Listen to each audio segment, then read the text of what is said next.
Hi, my name's Simon, and this is going to be a session, an introduction into plyometrics. Plyometrics are a series of jump repeats with very short contact times on the floor, done for relatively short periods of time due to the intensity that they can require to perform. The reason we want to work on these is it looks to put a better spring in your step, developing some improved efficiency, improved movement and running economy in your form when you're going out for your runs. It works through developing a stiffness in your ankles and your lower legs to utilise what's called the stretch shortening cycle, which is basically using the tension gained upon impact, that stiffness that then occurs, and using that to spring you upwards and forwards in your running example. Now, these are great workouts, but they need to start quite simple, and it's very important to have a foundation of strength work behind you that plyometric exercises can build on top of, in order to be able to tolerate the increased loads and the forces that are going through your lower legs, your calves, your Achilles, and through your feet. We want to be executing them with good posture, good intent, light, fast and short contact times.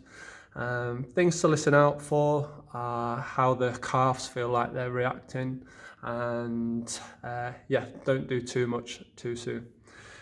Other things to consider are good footwear, so having your running shoes on is a good start, and the surface that you're going to perform the plyometrics on, so good firm surface, no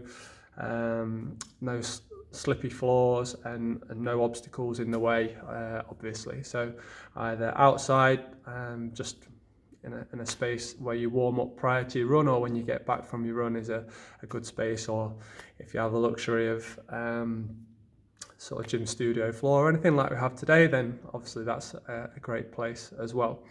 Now, the format we're going to use for this sort of sequence of exercises is we're going to do 10 seconds worth of the plyometric work, and then 20 seconds worth of either rest, recovery, or a transitional type of exercise. And we're going to group them in groups of 3-minute blocks. It'll all become more apparent as we get going. So a little bit of space and a good positive intent, really short and fast contacts off the floor. That's what we're after.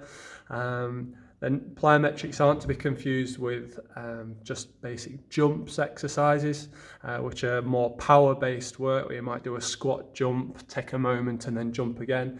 This is much sharper and faster off the floor. Okay, so get yourself in on a little bit of space. We're going to be going off my clock. You'll hear plenty of beeping as we go along, and it'll all become apparent from there. So the whole workout from now is going to take us about 10-11 minutes or so, and there'll be little bits of rest and recoveries in between there. So the first one we're going to look at is what we call Tigger jumps, or Pogo Jumps. You might have heard them before. Essentially, your feet are close together, but they're not touching, and we're going to be springing up and down. Mainly off your midfoot, springing up through the fronts of your feet then. Your heels may well just kiss the floor on the way back down, but you'll feel like the work is mainly through the midfoot. Okay. The second exercise you're going to do in this first combination is just running on the spot. So we're going to be running, picking the feet up, nice and sharp, driving the arms as well. Okay, and we'll do that 3 times. So first of all, those Tigger jumps, give yourself a bit of space, and off we go.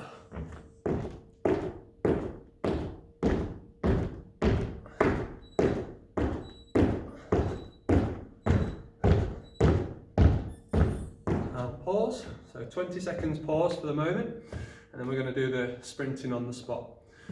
So again, looking for a good positive push up off the floor, nice fast leg turnover, good drive with the arms with the running on the spot.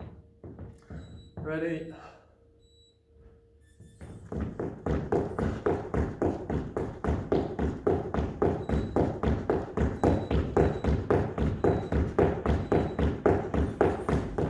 Pause, good. So we're going to repeat those 2 exercises 2 more times. So you should feel like your heart rate gets up a little bit, but 10 seconds is just long enough.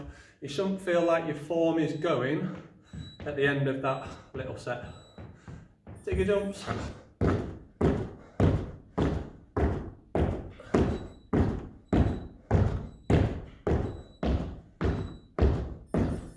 And stop. Yeah, so you want to be able to maintain good quality and good execution in the exercise that you're doing. You're not working so long that your form's starting to disappear. Smallish, bite-sized chunks of quality work is what we're after. Running on the spot again. From there.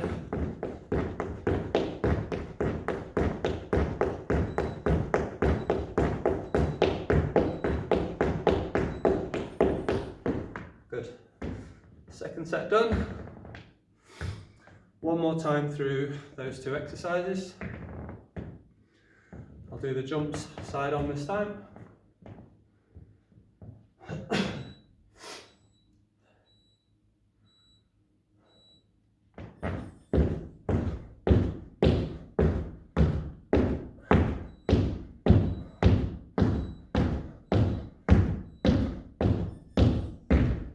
Relax. That's all the Tigger jumps. Got one more go of the sprinting on the spot, and then we'll get a minute's recovery before we go into another block of exercises. Again, nice and sharp off the floor, good positive intent. Picking the knees up, work the arms well.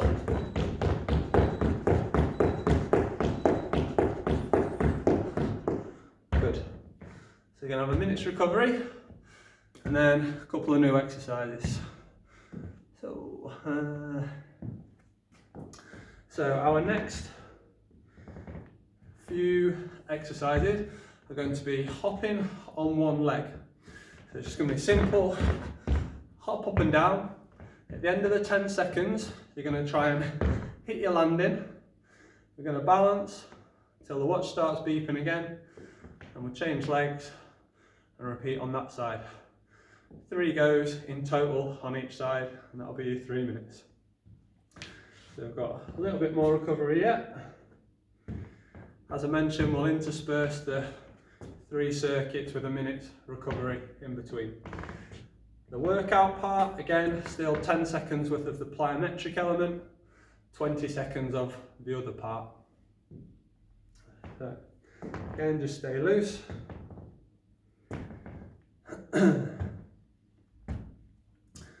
Alright then, so choose which leg you want to start with. Balance on one leg first. Again, nice and stiffen the legs, stiffen the knees. Off we go.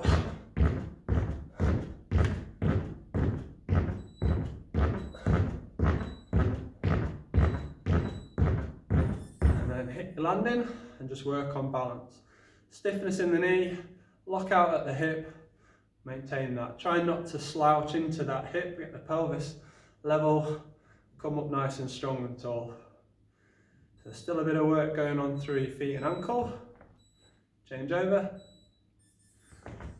10 seconds on that one. Again, stiffen the leg, stiffen the ankle, that's what we're trying to use as our spring. Hold. Good.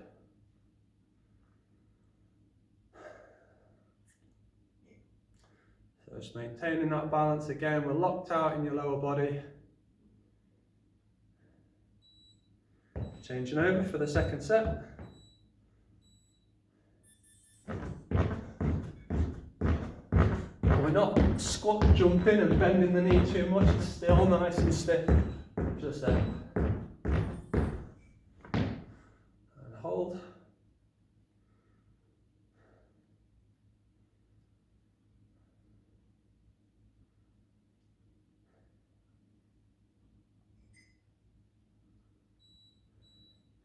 Change over.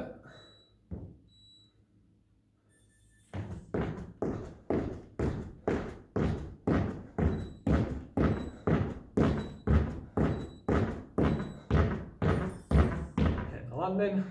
Good. That's 2 sets done. Got 1 more set on each side. Again, leg locked out, hip locked out, keep it tight.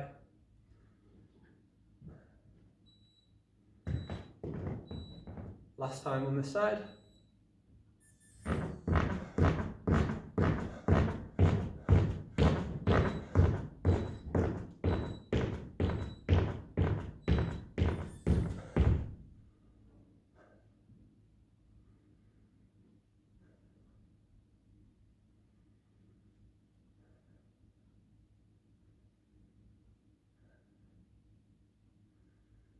And then last go, and then we'll have another minute's rest.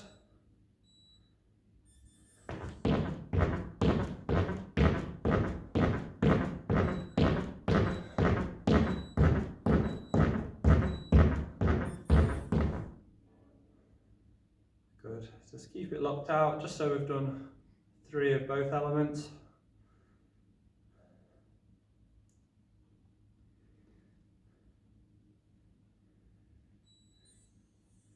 And relax. Good. So we've got 1 minute recovery before we move on to the last circuit. Now, obviously there's quite a lot of work going on through your lower leg. Your calves might be getting a little bit tight, perhaps down into your feet and your ankles. If it's the first time you've done plyometric work, then you might just finish the workout where we're at now.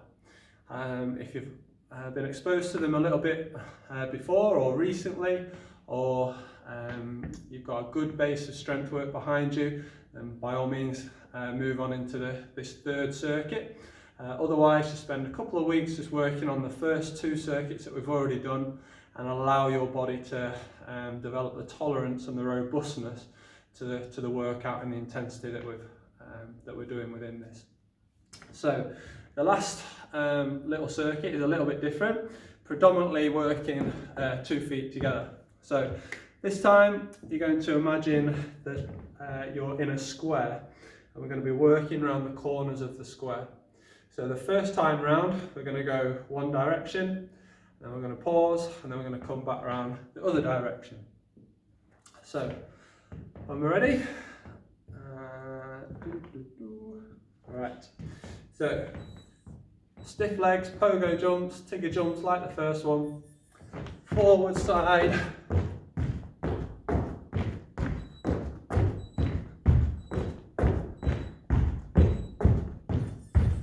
and relax. Good. 20 seconds relax, and then we're going the other way this time. Again, it's just like the tigger jumps we did in the first circuit. Feet are close but they're not touching. Stiffness in those legs. We're not squatting out at the knees. Other way around. Don't worry if it's not an exact square, it's just a change of direction, which is what we're working on. And relax. Good. This time we're going to change the exercise. So we're going to work on crisscrosses. So wide, crossing the feet over. There, again, nice short, sharp contact with the ground. Don't have to go really wide with your feet. 10 seconds.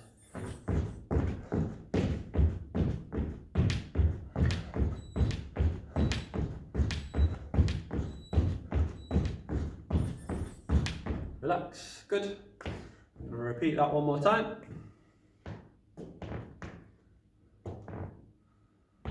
So I'll do this one side on.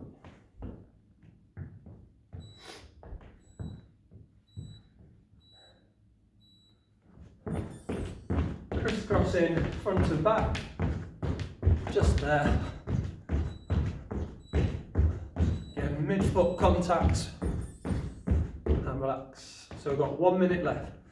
This time we're going to do 2 hops on one leg, then changing. A little bit of arms to help coordinate as well. Nice and sharp off the floor, getting a good knee up as we transition. So 1, 2.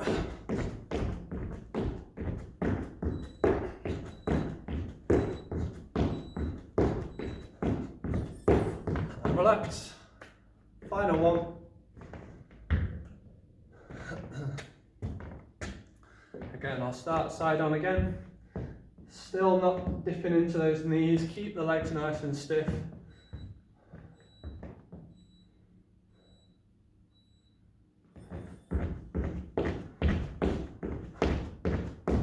Maintaining that posture, eyes forward, picking the knees and the toes up on that lifted leg, and relax.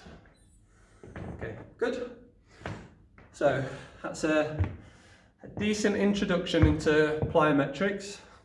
As we mentioned before, there's a lot of work going on in your lower legs, in your calves in particular, and then down into your Achilles and into your feet.